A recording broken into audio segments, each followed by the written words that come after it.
السلام علیکم ورحمۃ اللہ وبرکاتہ۔ بسم اللہ الرحمن الرحیم۔ الحمد للہ وکفی والصلاة والسلام علی عباده الذین اصطفی، اما بعد فقد قال اللہ تعالی فی کلامہ المجید، اعوذ باللہ من الشیطان الرجیم، بسم اللہ الرحمن الرحیم۔ ان الدین عند اللہ الاسلام، صدق اللہ العظیم۔ سبحان ربک رب العزة عما یصفون، وسلام علی المرسلین والحمد للہ رب العالمین۔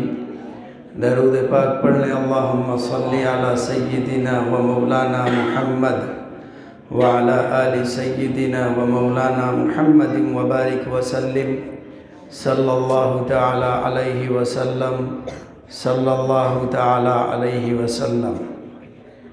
انتہائی قابل احترام اسٹیج پر رونق افروز حضرات علماء کرام، بزرگان دین اور نوجوان بھائیوں، عزیز طلباء، رب العالمین کی طرف سے انسانوں کو بہت ساری خصوصیات، نوازشات سے نوازا گیا اور بہت سارے احسان رب کے تمام انسانوں پر ہوئے ہیں، ہو رہے ہیں، اور جب تک زندہ رہیں گے ان احسانات کے محتاج اور ضرورت مند رہیں گے۔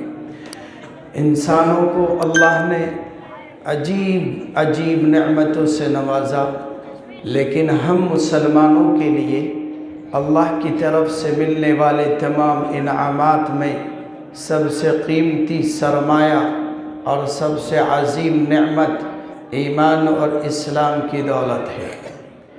ایمان اور اسلام کی دولت سے بڑھ کر ہمارے لیے نہ کوئی دولت عزیز ہے اور نہ ہی قیمتی ہے۔ اسلام ہمارا عقیدہ اور ایمان ہے کہ دنیا کے اندر انسان اسلام کے بغیر زندگی گزار سکتا ہے، آرام سے رہ سکتا ہے، کھانا پینا، کپڑا، لباس اور مکان حاصل کر سکتا ہے، دنیا کی ترقیاں اور دنیا کے عہدے اور دنیا کے منصب اسلام کے بغیر بھی انسان حاصل کر سکتا ہے، لیکن قبر کا آرام، میدان محشر کا آرام اور ابد الآباد رہنے والا آرام اور انعامات جو جنت میں ملیں گے وہ ایمان اور اسلام کے بغیر حاصل نہیں ہو سکتے ہیں۔ لا يدخل الجنت الا المؤمن، یا لا يدخل الجنت الا المسلم۔ جنت ایمان والوں کا گھر ہے، جنت کامل اسلام والوں کا گھر ہے۔ جنت کے اندر داخلہ اور انٹری اس ٹکٹ اور اس سرٹیفکیٹ کے بغیر نہیں مل سکتا ہے۔ اللہ تعالیٰ کے یہاں کا یوں سمجھیے کہ ویزا اور پاسپورٹ اور تمام تر دستاویزات جو وہاں کام آنے والی ہیں وہ صرف ایمان اور اسلام ہے۔ یہ عظیم نعمت ہے، ایک عظیم سرمایہ ہے، اور ایک لمبے عرصے تک مسلمانوں کو یہ سرمایہ عزیز رہا اور مسلمان اس سرمایہ کی حفاظت کرتے رہے، اپنی جانیں دے کر، مال لٹا کر اور اپنا وقت خرچ کر کر، جہان لٹا کر کے اس سرمایہ کی حفاظت کی ہے۔ صحابہ کرام کا دور ہو یا تابعین کا دور ہو یا اس کے بعد کے شیدائیان اسلام ہو، جنہوں نے اسلام کی حقیقت کو جانا اور اس کی قدر و قیمت کو جانا، اور جنہوں نے یہ سمجھ لیا کہ ایمان اور اسلام کے بغیر اللہ کی بارگاہ میں مقبولیت کا مقام حاصل ہونے والا نہیں ہے، انہوں نے اسلام اور ایمان کی بقا اور تحفظ کے لیے اور اپنے اسلام کو اور ایمان کو بچانے کے لیے جانیں نچھاور کر دی، مال قربان کر دیا، اور ذرہ برابر غم اور ذرہ برابر پرواہ نہیں کی۔ اسلام ان کا بچ گیا، وہ خوش ہوتے تھے، ایمان ان کا محفوظ ہے، وہ خوش ہوتے تھے، اور اگر ذرہ برابر اپنے یقین میں تزلزل پاتے تھے یا ذرہ برابر صحابہ کرام اپنے ایمان میں ذرہ برابر کوئی فرق پاتے تھے تو بے چین ہو جایا کرتے تھے۔ مشہور واقعہ اور مشہور حدیث ہے، نافق الحنظلہ نکلا حنظلہ اپنے گھر سے، چیختا اور چلاتا ہوا اور بے چینی کی کیفیت میں ابو بکر نکلے اور عمر نکلے کہ کیا ہوا کہ میں تو منافق ہو گیا، بات کیا ہے؟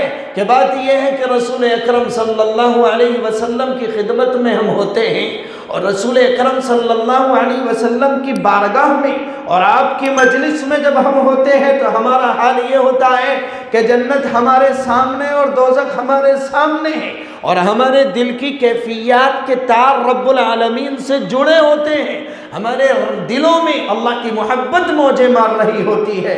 لیکن جیسے ہی ہم اپنے گھروں میں آتے ہیں اور اپنے بچوں کے ساتھ گھل مل جاتے ہیں اور ان کے ساتھ کھیلتے ہیں، ہنسی مذاق کرتے ہیں، تو وہ کیفیت چلی جاتی ہے۔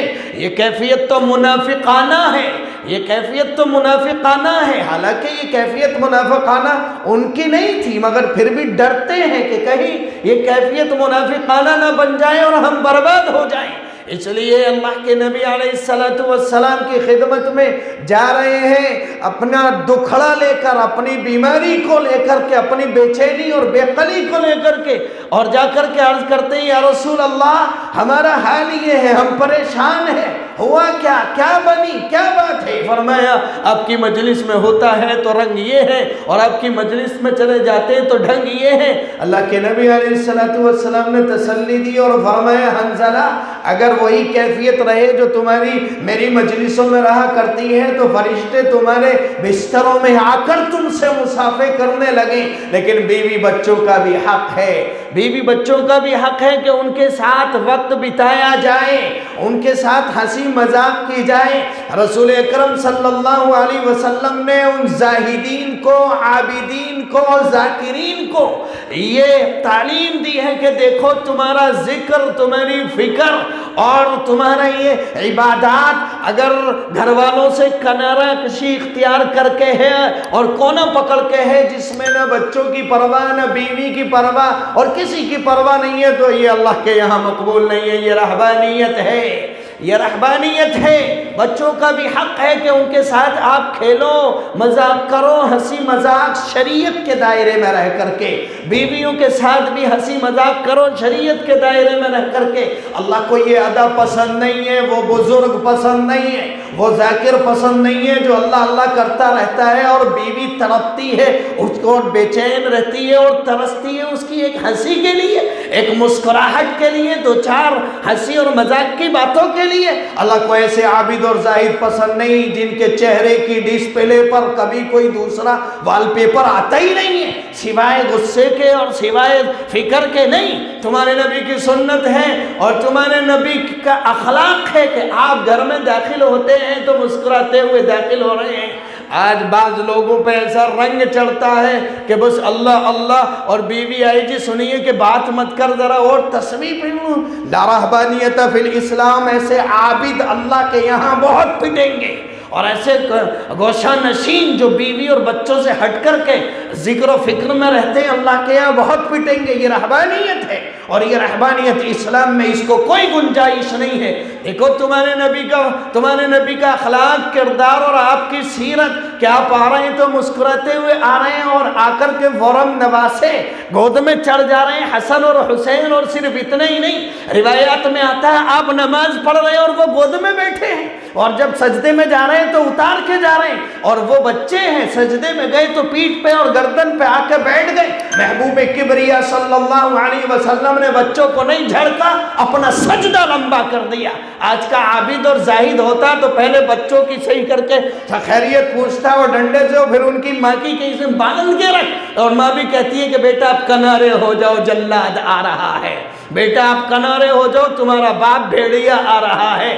حضرت تھانوی رحمت اللہ علیہ کی مجلس میں، حضرت تھانوی رحمت اللہ علیہ کی مجلس میں ایک شخص فخر سے بیان کر رہے ہیں، میں جب گھر جاتا ہوں تو سناٹا چھا جاتا ہے، سب سناٹا چھا جاتا ہے میرے ڈر کی وجہ سے۔ حضرت کے کانوں میں بات پڑی اور بلا کر کہا کیا تمہارے دانت نکل آتے ہیں، تمہاری دم لمبی ہو جاتی ہے، تمہارے پنجے نکل آتے ہیں کہ تمہارا سارا گھر تمہیں دیکھ کر سمٹ جاتا ہے اور اسے فخریہ بیان کرتے ہو؟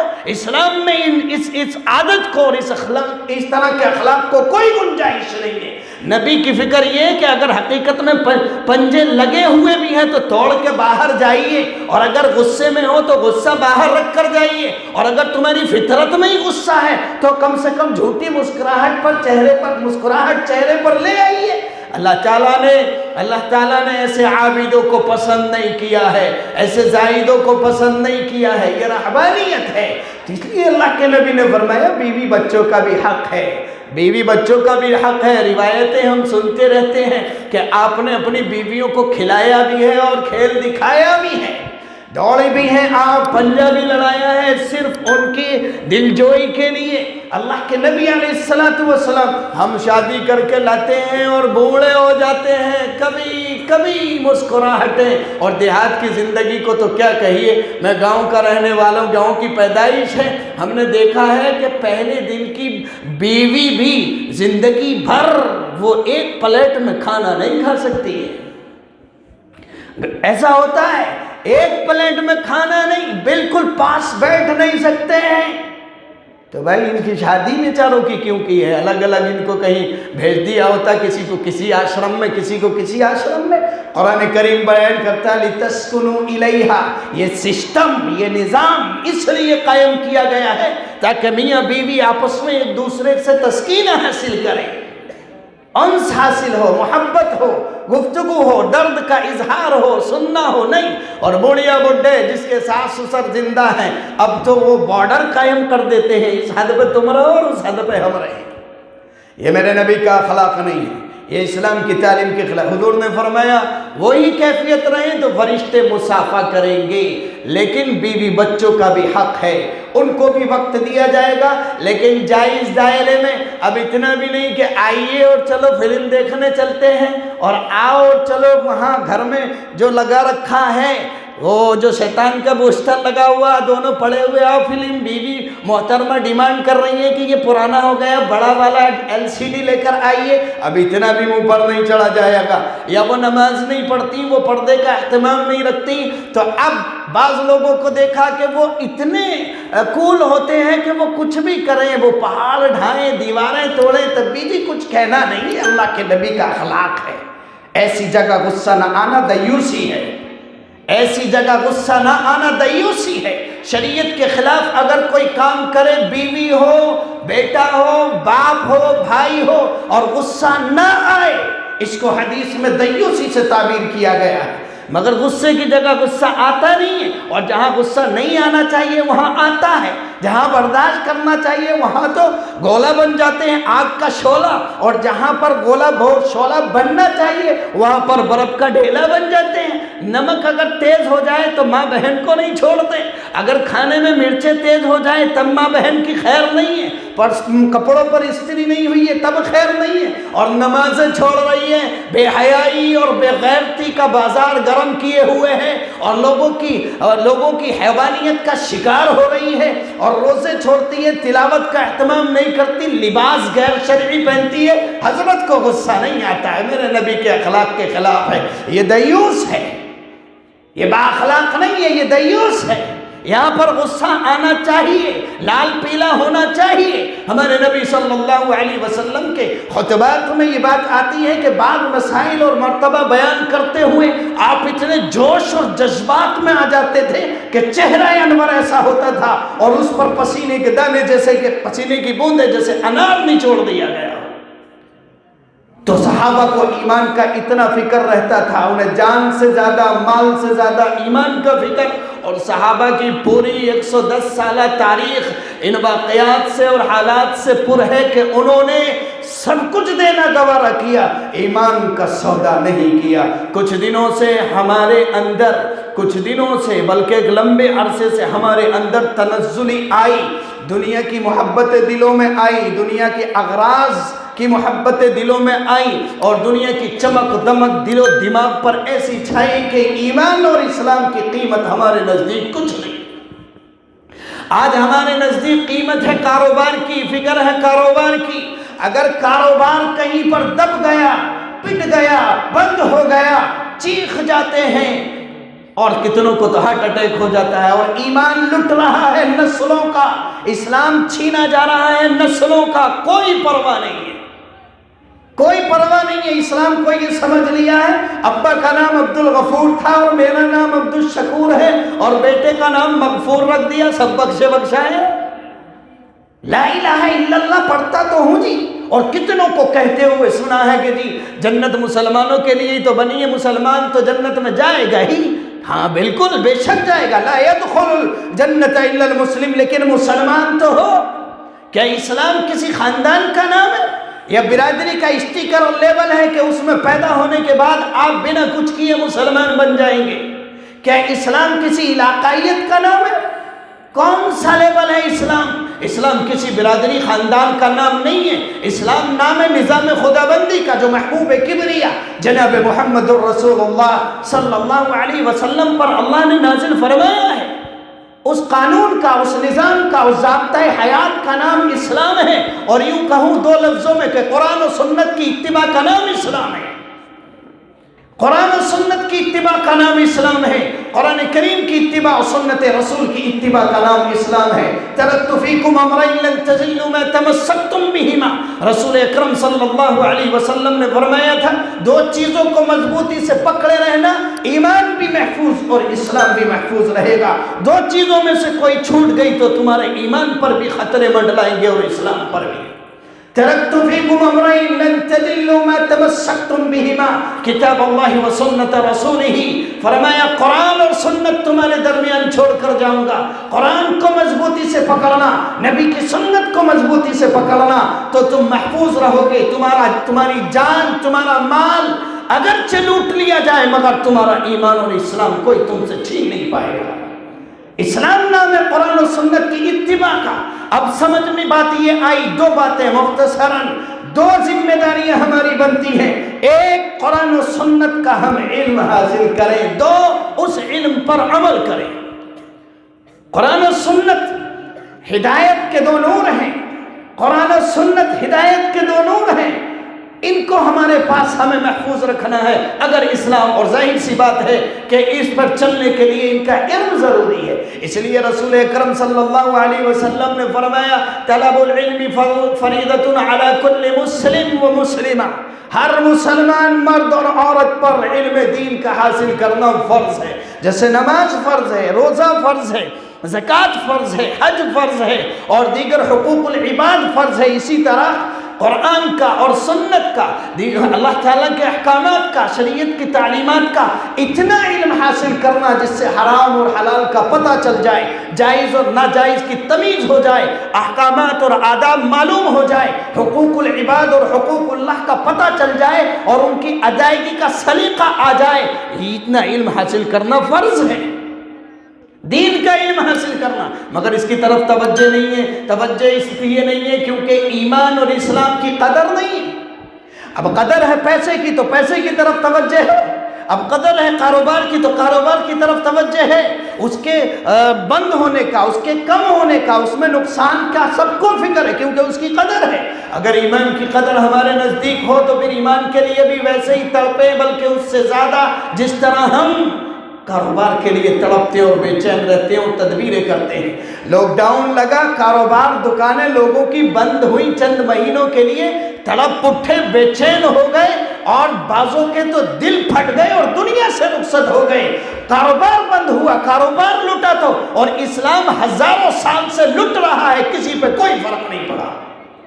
نہ امیر جاگا، نہ وزیر جاگا، نہ حاجی جاگا، نہ نمازی جاگا، کوئی نہیں جاگا۔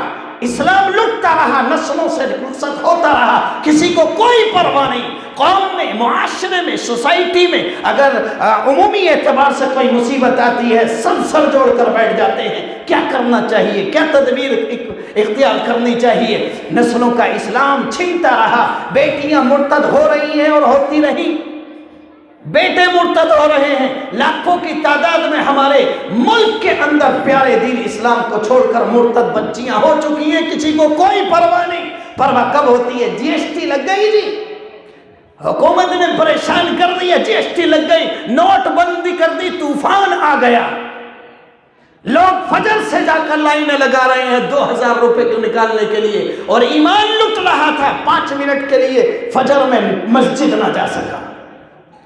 ہاں، اولاد کا پیٹ کیسے بھرے گا، بے چین ہو گیا، کہاں سے لاؤں؟ اولاد کے جسم کی بقا کا معاملہ ہے، اولاد کی روح تباہ ہوتی رہی، کان پکڑ کے مدرسے کبھی نہیں لایا، نہ خود آیا کبھی۔ ایمان لٹ رہا ہے، اسلام جا رہا ہے، شناخت ختم ہو گئی ہے، پہچان ختم ہو گئی ہے مسلمانوں کی، اسلامیات زندگیوں سے جاتی رہی ہے، نہ عقیدہ اسلامی باقی، نہ عبادات، نہ معاملات، نہ معاشرت، نہ اخلاق، نہ کردار، کچھ بھی نہیں، صرف داڑھی ٹوپی کرتے کا مسلمان اور جمعے کی نماز کا مسلمان ہو کر کے رہ گیا۔ جمعہ پڑھ کے ایسے نکلتا جیسے بہت بڑا احسان کر دیا میں نے اللہ پر۔ آئے گا جمعہ اور تلاش کرتا پھرے گا جی سب سے پہلے اور جلدی کہاں ہوتی ہے نماز، ذرا یہ تلاش کیا جائے۔ اور اگر پتہ چل گیا اس مسجد میں بیان بھی ہوتا کہ اس میں نہیں پڑھنا، آدھا گھنٹہ خراب کر دیتے ہیں۔ وہاں چلو جہاں ادھر اذان ہو، بس 5 منٹ کی سنت ہو، فوراً امام صاحب کھڑے ہو جائیں اور 150 کی اسپیڈ سے نماز پڑھا کے جلدی فارغ کر دیں۔ یہ تلاش کرتا پھرتا اور سمجھتا بہت بڑا احسان کر لیا، اب بس۔ اور ٹوپی بھی گھر سے نہیں لائے گا، وہیں کی اٹھائے گا آ کر کے، اور اٹھا کے وہیں رکھ کے لو اور احسان کر کے چلا گیا۔ یہ مسلمان ہے؟ ایسا مسلمان صرف داڑھی ٹوپی؟ قرآن کریم میں اللہ نے فرمایا یا ایھا الذین آمنوا ادخلوا فی السلم کافہ۔ میں یہ نہیں کہتا کہ تم اللہ کو نہیں مانتے اور رسول اللہ کو نہیں مانتے، یہ ایمان ہے، ماننا یہ ایمان ہے، یقین رکھنا اللہ کی وحدانیت کا، اس کی معبودیت کا، اس کی ربوبیت کا، اس کی سمدانیت و فردانیت کا یقین رکھنا، اور رسول اللہ کی رسالت اور نبوت کی حقانیت اور صداقت کا یقین رکھنا ایمان ہے۔ کتاب کی صداقت، قرآن مقدس کی صداقت کا، فرشتوں کے وجود کا، تقدیر پر ایمان رکھنا، آخرت کے احوال و قوائف پر ایمان رکھنا، یہ ایمان ہے۔ لیکن قرآن پھر بھی کہتا ہے ادخلوا فی السلم کافہ، تم نے اللہ کو مان لیا، رسولوں کو مان لیا، کتاب کی تصدیق کر دی، فرشتوں کی تصدیق کر دی، تم نے تقدیر کو بھی مان لیا، آخرت کے احوال و قوائف کو بھی مان لیا، تو اب اسلام میں پورے داخل ہو جاؤ۔ ادخلوا فی السلم کافہ، پورے، ادھورے نہیں۔ اور دو طرفہ، کس طرح تمہاری زبان نے کلمہ پڑھا، ابھی زبان مسلمان ہوئی ہے، تمہاری نگاہیں، تمہارے کان، تمہاری ہاتھ، تمہارے پیر، تمہارا جسم مسلمان نہیں ہوا ہے۔ جس دن تمہاری نگاہیں حرام سے بچیں گی، حرام دیکھنے سے، تب مسلمان ہوں گی، کان حرام سننے سے بچیں گے تب مسلمان ہوں گے، یہ ہاتھ حرام پکڑنے سے بچیں گے تب مسلمان ہوں گے، یہ پیٹ حرام لقمے سے بچے گا تب مسلمان مانا جائے گا۔ نگاہوں سے وہی دیکھا جائے جس کی اللہ نے اجازت دی، کانوں سے وہی سنے جس کی اللہ نے اجازت دی ہے، اور زبان سے وہی بولے جس کی اللہ نے اجازت دی ہے، تب مسلمان۔ لا الہ الا اللہ محمد الرسول اللہ، زبان مسلمان ہے، تم مسلمان نہیں ہو۔ ادخلوا فی السلم کافہ، نگاہیں، کان، زبان، ناک، جسم، تمہارا وجود پورے کا پورا اسلام میں داخل کرو، پورا وجود اسلام میں، تمہاری عادات، اخلاق، یہ ساری چیزیں اسلامی ہوں، بول چال، رہن سہن، تمہاری شادیاں، تمہارے غم، تمہاری میتیں اسلام کے مطابق۔ مجھے بتاؤ مسلمانوں، ٹھیک ہے مسجد تک کا اسلام سمٹ گیا، شادی کے موقع پہ کسی کو پتہ رہتا ہے کہ اسلامی طریقہ کیا ہے؟ کھڑے ہو کر جانوروں کی طرح کھانا کھلاتے وقت کسی کو پتہ رہتا اسلام کا کھلانے کا طریقہ کیا ہے؟ آج غیر مسلموں کی طرح ایک دن پہلے ایک مہندی اور ہلدی کی رسم ہے، دیکھو جا کے تو اسٹیج پیلا، کپڑے پیلے، پردے پیلے، بہت سے تو باڈیوں کے رنگ پیلے، ہلدیاں مل لیتے ہیں، یہ کیا ہے؟ یہ غیر اسلامی چیز ہے، اور اب یہ چیز عقیدے میں داخل ہو گئی کہ اگر اسے نہیں اپنائیں گے، اس رسم کو ادا نہیں کریں گے تو پتہ نہیں شادی میں کیا بگاڑ آ جائے گا۔ تو شادیاں غیر اسلامی، کاروبار کا پتہ نہیں، سود ہے، سٹا ہے، لاٹری ہے، بیمہ ہے، جھٹکے کا ہے، مارے کا ہے، کیسا ہے، بین کا ہے، آ جائے پیسے والے بن جائیں، ہے مسلمان؟ سب مسلمان ہے۔ قرآن نے کہا ادخلوا فی السلم کافہ، پورے مسلمان چاہیے، یہ ڈنڈی مار نہیں۔ افتؤمنون ببعض الكتاب وتكفرون ببعض فما جزاء من يفعل ذلك منكم الا خزي في الحياة الدنيا ويوم القيامة يردون الى اشد العذاب۔ اللہ نے فرمایا اگر تم ملاوٹ کرو گے میرے دین میں، اللہ کی کتاب کے بعض احکامات کو مانو گے اور بعض کو نہیں مانو گے، آدھا تیتر آدھا بٹیر کرو گے، تو سمجھ لو پھر اس کی سزا دنیا میں یہ ہے کہ ذلیل کروں گا، پٹواؤں گا، مرواؤں گا، کٹواؤں گا، اور آخرت میں ذلت آمیز عذاب میں تمہیں پھر ڈال دوں گا، پھینک دوں گا۔ آج جو ہم سزا بھگت رہے ہیں کس چیز کی؟ پوری دنیا کے ہر خطے پر نظر ڈالیے، ایک ہی صدا آئے گی۔ اگر کوئی پریشان ہے، بلک رہا ہے، سسک رہا ہے، رو رہا ہے، تڑپ رہا ہے، تو کون ہے وہ؟ صرف مسلمان۔ کیوں ہے؟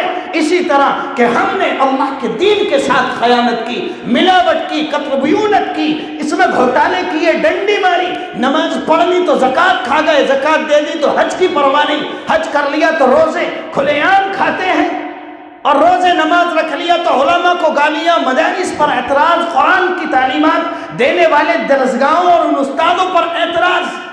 ایسا مسلمان اللہ کو نہیں چاہیے۔ ایک بات صاحب سن لو، میرا وقت پورا ہو رہا ہے۔ اللہ کو یہ تو گوارا ہے کہ دنیا میں ایک بھی اللہ کا نام لینے والا باقی نہ رہے، یہ گوارا ہے، کیونکہ اللہ غنی عن العالمین، اسے کسی کی پرواہ نہیں ہے، وہ بے نیاز ہے۔ اللہ الصمد، کسی کا محتاج نہیں۔ مخلوق کی عبادات اس کی ذات میں ذرہ برابر اضافہ نہیں کر سکتی، اور مخلوق کی معصیات اس کی ذات میں اور صفات میں ذرہ برابر کمی نہیں کر سکتی۔ من عمل صالحا فلنفسہ ومن اساء فعلیہا، جس نے کوئی نیکی کی تو اس کا اجر ثواب اسی کو، اور اگر برائی کی تو اس کا وبال بھی اسی پر ہوگا۔ اللہ کو کوئی فرق نہیں پڑتا ہے، اس لیے وہ یہ تو گوارا کر لیتا ہے کہ ایک بھی اس کا نام لینے والا نہ رہے۔ مسجدوں کو گرا دیا جائے، مدرسوں پہ بلڈوزر چلا دیا جائے، قرآن کریم کے تمام نسخوں کو جلا دیا جائے، اور قرآن پڑھنے والوں کو صفائی ہستی سے مٹا دیا جائے، اللہ پر، اللہ کے دین پر کوئی فرق پڑنے والا نہیں ہے، اس لیے یہ گوارا کر لیتا۔ لیکن اللہ کے نام لینے والے ہو کر کے اپنے آپ کو اللہ کے ماننے والا شمار کرانے والا ہونے کے باوجود پھر اللہ کے دین کا مذاق اڑائے۔ آج شادی جب یہودیوں کی طرف، یہودیوں کے طریقے پر ہوتی ہے، کھڑے ہو کر کھانا، مخلوط کھانا، اور بے پردہ عورتوں کے ساتھ اختلاط مردوں کا، اور رخصتیوں کے طور طریقے غیروں کے، تو اس میں بدنامی کس کی؟ اسلام کی اور پیغمبر اعظم کی، نبی کے دین کی بدنامی ہے۔ جب مسلمان سود لیتا ہے، غیبت کرتا ہے، چغلی کرتا ہے، مسلمان جھگڑا کرتا ہے، مسلمان فساد کرتا ہے، تو بدنامی کس کی؟ دین کی، اللہ کے دین کی، اللہ کے نبی کی تعلیمات کی بدنامی۔ تو اللہ کو یہ گوارا نہیں ہے کہ اس کا دین بدنام ہو، یہ گوارا نہیں ہے کہ اس کے نبی کو ہماری وجہ سے گالیاں ملے، اس لیے وہ وقتاً فوقتاً گھنٹیاں بجاتا ہے، سدھر جاؤ، سدھر جاؤ، واپس آ جاؤ، ورنہ مٹا کر کے من یرتد منکم عن دینہ فسوف یأتی اللہ بقوم یحبہم ویحبونہ۔ کوئی ضرورت نہیں ہے، لم یلد ولم یولد، تم میرے باپ نہیں لگتے، تم میری اولاد نہیں ہو، لم یلد ولم یولد، مجھے تمہاری کسی کی ضرورت نہیں ہے، سیدھے سیدھے چلو گے، عزت دوں گا، ترقی دوں گا، دبدبا دوں گا، روب دوں گا، اور ٹیڑے ہوئے تو پھر میں تمہیں مروا کر، کٹوا کر ختم کر دوں گا، اور تمہاری جگہ ایسو کو لاؤں گا، یحبونہم ویحبونہ، جو مجھے پیارے ہوں گے، مجھ سے پیار کرتے ہوں گے، اور پھر وہ دین پر عمل کرنے میں، دین کی اشاعت و ترویج اور تبلیغ میں، اور دین کو سربلند کرنے میں کسی کی پرواہ نہیں کریں گے۔ دنیا گالی بکے، مارے توڑے، کوئی پرواہ نہیں، اللہ کا دین بلند ہو جائے۔ فرمایا اگر ایسے رہو گے تو رہتے رہو، ورنہ مجھے کوئی ضرورت نہیں ہے، ختم کروا دوں گا، دوسروں کو لاؤں گا۔ اور تاریخ میں ایسے بے شمار واقعات ہیں کہ بدعمل مسلمانوں کو ختم کر کے، ختم کرنے والوں میں سے اللہ نے اسلام کے پاسبان کھڑے کر دیے ہیں۔ تو مسلمانوں، ایمان اور اسلام عظیم دولت ہے، اس کی قدر کرو۔ دنیا کی عزت دوسرے اس کے بغیر باقی ہو کر کے عزت حاصل کرتے ہیں، ہمیں اور آپ کو نہیں۔ جس نے کلمہ پڑھ لیا، حج کر لیا، اللہ میں تیرا ہو گیا، اور تیرا ہو کر پھر بغاوت کرے تو اللہ کو ایسے باغی اور ایسے غدار منظور اور قبول نہیں ہے۔ اس لیے مسلمانوں، اگر ہم چاہتے ہیں کہ ہمارا کھویا ہوا وقار، عزت، سربلندی واپس آ جائے، تو آؤ اسلام میں واپس، اسلام میں واپس ہمیں آنا ہوگا، اور کامل اسلام اپنانا ہوگا۔ ہمارا عقیدہ کامل اسلامی، عبادات مکمل اور کامل، اخلاق کامل اور مکمل، کردار کامل اور مکمل، دیکھنے والا دیکھ کے کہے یہ جا رہا ہے قرآن کا حامل، نبی کی شریعت کا علم بردار، محمد کا غلام، یہ جا رہا ہے۔ اور ظاہر ہے اس کے لیے ہمیں بھی اور اپنی اولاد کو بھی علماء سے، مدارس سے، مشائخ سے جوڑنا پڑے گا، کیونکہ یہ دولت انہی کے پاس ہے۔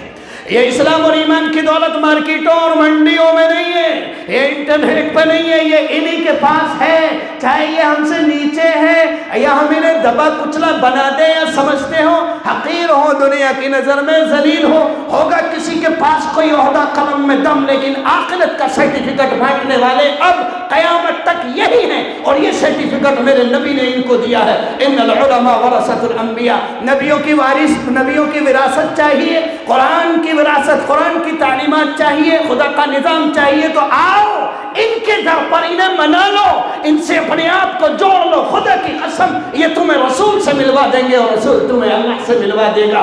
اللہ تعالی ہم سب کو قدردانی نصیب فرمائے ایمان کی، اسلام کی، اور ایمان اور اسلام کو پڑھانے والے، سمجھانے والے، سکھانے والے ان علماء کی اور ان درسگاہوں کی قدردانی نصیب فرمائے۔ وآخر دعوانا الحمدللہ رب العالمین۔